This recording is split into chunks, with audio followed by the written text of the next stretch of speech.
البدع والأهواء، أهل البدع العقائدية وأهل البدع السياسية. نقول بيننا وبينكم السلف، بيننا وبينكم الكتب، كان فيقول البدع بيننا وبينكم. Imam Nawawi rahimahullahu ta'ala. Kita belum selesai pembahasan. Mana itu? Yaitu hadis Ibni Umar masih. Rasulullah bersabda, "Wa man farraja an muslimin kurbatan farrajallahu anhu biha kurbatan min kurabi yaumil qiyamah." Barang siapa membebaskan dari seorang muslim atau melonggarkan kurbah adalah usrun syadid, kesulitan besar.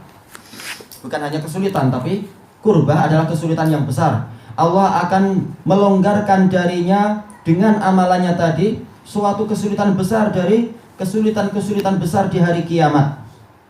Baik. Dan ini kembali kepada kaidah apa? Al-jaza' min jinsil amal. Balasan sesuai dengan jenis amalan. Dan ini dibahas dengan indah oleh Imam Ibnul Qayyim di dalam I'lamul Muwaqqi'in juga. Dalam selain kitab-kitab yang lain, I'lamul Muwaqqi'in membahas masalah ini. Al-jaza' min jinsil amal. Barang siapa membantu saudara, dia akan dibantu. Barang siapa meringankan kesulitan saudara, dia akan diringankan kesulitannya. Barang siapa dia menelantarkan saudara ketika dia perlu bantuan, maka dia akan ditelantarkan ketika dia perlu bantuan. Banyak kalimat yang indah dari Ibnul Qayyim di dalam I'lamul Muwaqqi'in tentang masalah ini. Balasan sesuai dengan amalan. Tayyib. Dan ini istilah an-muslim ini adalah kharaja makhrajal ghalib, yaitu secara umum adalah apa? Manakala kita tinggalnya adalah di kalangan muslimin, maka yang kita hadapi adalah kaum muslimin. Yang mengalami kesulitan untuk dibantu adalah kaum muslimin. Walaupun dalil-dalil yang lain menunjukkan boleh kita itu membantu apa? Membantu orang kafir yang dhimmi. Mereka berhak mendapatkan albar, yaitu kebaikan, juga apa? Mendapatkan keadilan. Bahkan bukan hanya jenis manusia, binatang pun seperti itu. Dan dalil-dalil banyak menyebutkan masalah apa? Masalah keutamaan untuk berbuat baik kepada binatang. Maka istilah an-muslimin di sini ini bukan untuk taqyidul mutlak, bahwasanya ini khusus untuk muslim saja, bukan, tapi ini kharaja makhrajal ghalib, secara keumuman. Karena apa? Muslim yang sebenarnya dia tidak akan mau tinggal di antara orang kafir, dia akan tinggal di negeri muslim.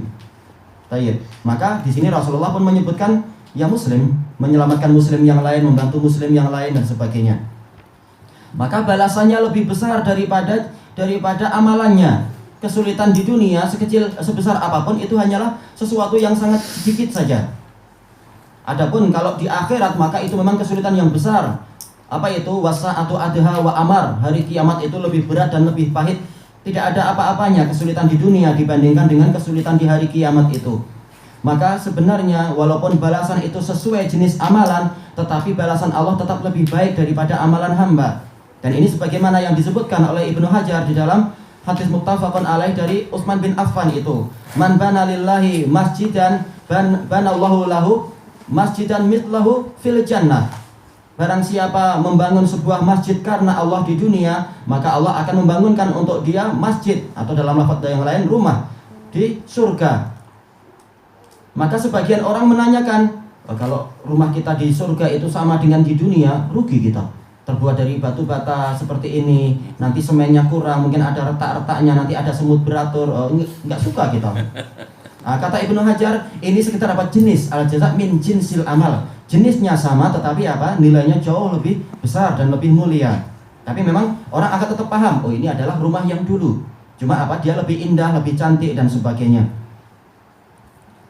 Tayyib. Kemudian kita lihat di sini min kurabi yaumil qiyamah, dari kesulitan-kesulitan besar di hari kiamat. Ini menunjukkan bahwasanya hari kiamat memang apa? Penuh dengan kesulitan. Makanya Rasulullah telah bersabda, yaitu aksarun nasi syaba'an fid dunya aksaruhum syaba'an fil akhirah.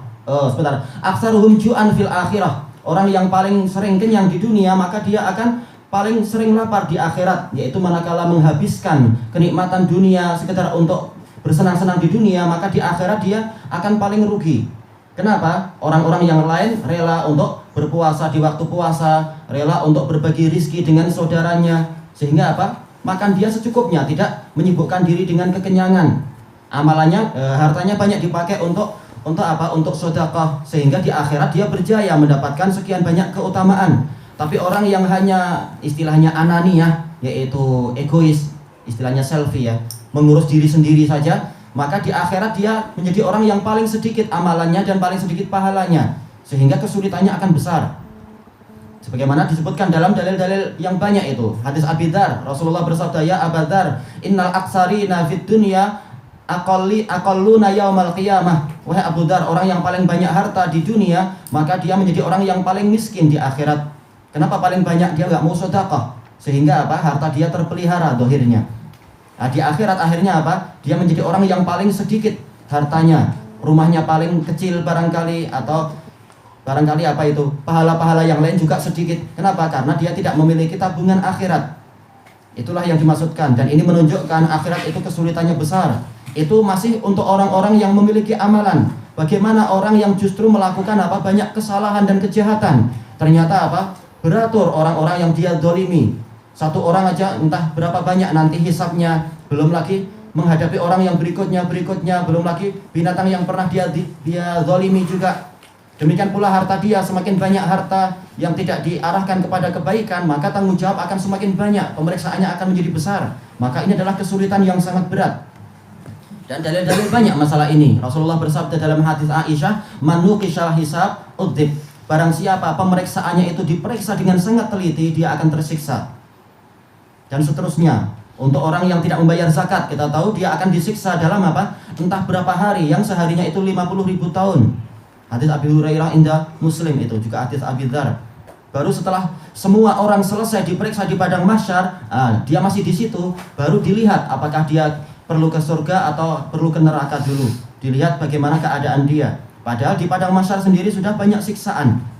Itu menunjukkan bahwasanya hari kiamat itu memang banyak sekali kesulitan, banyak sekali siksaan. Itu kalau dia masih selamat mata dia. Bagaimana kalau di akhirat itu dia dalam keadaan buta? Naudzubillah, lebih sulit lagi.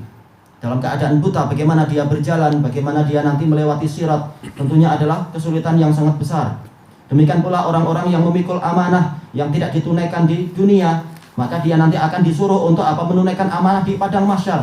Harus melihat entah berapa miliar orang yang harus dia cari itu, yaitu mencari si fulan, nggak tahu di mana tempat dia di antara sekian miliar manusia itu, gimana carinya, gimana alamat untuk mengetahui dia.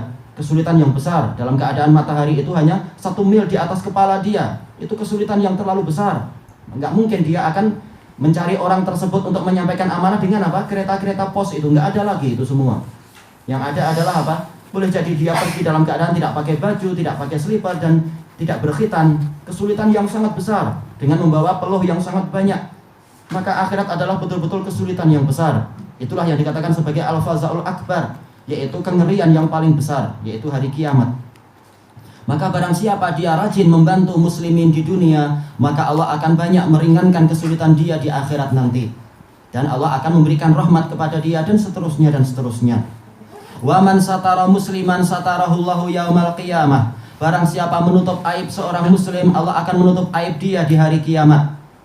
Disebutkan oleh Imam An-Nawawi rahimahullah ta'ala dalam syarah Sahih Muslim, bahwasanya inilah hukum asalnya, yaitu yang namanya orang muslim dia adalah orang yang baik. Tapi yang namanya orang yang baik itu bukan orang yang maksum. Dia tetap punya kesalahan, punya kekurangan. Karena apa? Ilmu yang kurang, tenaga yang kurang, pemahaman kadang kurang, sehingga kesalahan itu ada. Kadang salah paham di dalam hatinya, atau kadang salah lisan ketika bicara salah, karena tidak ada yang sempurna di dalam berbicara. Kadang tangan dan kakinya yang salah karena namanya tidak sengaja demikian, atau pemahaman yang salah menyebabkan amalan tangan kakinya pun salah misalkan. Maka kalau kita tahu dia adalah muslim yang baik, kita upayakan untuk senantiasa menutup aib-aib dia. Adapun kata Imam Nawawi, kalau orang ini adalah orang yang jahat atau dikhawatirkan masyarakat akan terkena kejahatan dia, maka tidak boleh untuk dia itu ditutupi aibnya. Kata beliau bahkan wajib, dan ulama bersepakat untuk menceritakan aib orang yang membahayakan semacam ini. Kemudian Imam Nawawi mengatakan, dan seperti itulah amalan para muhaddisun, menceritakan kenapa si fulan itu kadzab, kenapa diceritakan si fulan itu adalah sangat lemah, dikatakan si fulan itu adalah begini-begini. Kenapa kita menggibai mereka? Ini bukan dalam rangka ghibah, tapi nasihat untuk kaum muslimin. Makanya diriwayatkan dengan sanad yang sahih di dalam muqaddimah Sahih Muslim itu, ketika Imam Abdullah ibnu Mubarak menyebutkan si fulan dia orangnya soleh, tetapi kalau masalah hadis dia begini-begini. Maka sebagian orang sufi mengatakan, ya Aba Abdurrahman, tetap wahai Abu Abdurrahman, anta menggibai orang, beliau mengatakan laisa hadzal ghibah walakin nahana nasihah. Ini bukan ghibah tapi ini adalah nasihat. Dan banyak pembahasan masalah itu. Demikian pula ucapan siapa? Muhammad ibnu Bandar As-Sabbaq kepada Imam Ahmad, innahu saqula alayya an aqul fulan kadzdzab, fulan dhaif, fulan kadzdzab. Berat bagi saya untuk mengatakan fulan itu pendusta, fulan itu lemah, fulan itu demikian. Maka Imam Ahmad mengatakan idza sakattu ana wa sakata anta, famata ya'riful jahil al-jahil as-sahih as-saqim minas sahih. Kalau saya diam dan kamu juga diam, kapan orang yang bodoh itu tahu mana hadis yang berpenyakit dan mana hadis yang dia itu sehat? Dan dalil-dalil banyak. Makanya Imam Nawawi menukilkan kesepakatan ulama tentang bolehnya menampilkan aib orang yang memang dikhawatirkan membahayakan orang lain, membahayakan dunianya atau bahkan membahayakan agamanya. Tidak boleh kita membiarkan ada pelaku jinayah yaitu berjalan di tengah masyarakat. Kita tahu dia orang ini sudah menipu banyak orang, tapi banyak orang lain tidak kenal dia. Kita tidak boleh untuk mendiamkannya, harus kita ceritakan itu. Sebagaimana disebutkan dengan syair yang bagus dari Abu Rawahah hafizahullah ta'ala, tapi anak enggak hafal, mengatakan ada seorang pencuri masuk ke rumahku dan dia tinggal di antara para istriku, yaitu istri dan anak-anakku, dengan memakai cadar. Aku tahu dia dan dia sedang menahan nafasnya. Pencuri itu bilang kepadaku, jangan engkau buat kekacauan, diamlah engkau. Mana yang lebih penting, kita diam atau kita kasih nasihat bahwasanya ini ada pencuri? Ya jelas pencuri harus itu dibongkar, jangan biarkan. Nanti tahu-tahu perhiasan istri kita dicuri, harta anak kita dicuri. Ya kalau bukan manusianya yang dicuri, bahaya. Maka harus diceritakan, harus dilaporkan ke polisi barangkali dan sebagainya. Tidak boleh kita mendiamkan orang yang berpotensi membahayakan umat. Itu masalah dunia, apalagi masalah yang terkait dengan agama dan akhirat. Tayyib. Ilahuna wallahu ta'ala a'lam. Alasannya ini tadi, yaitu Allah akan menutupi kekurangan dia di hari kiamat, dan ini adalah nikmat yang sangat besar. Wallahu a'lam.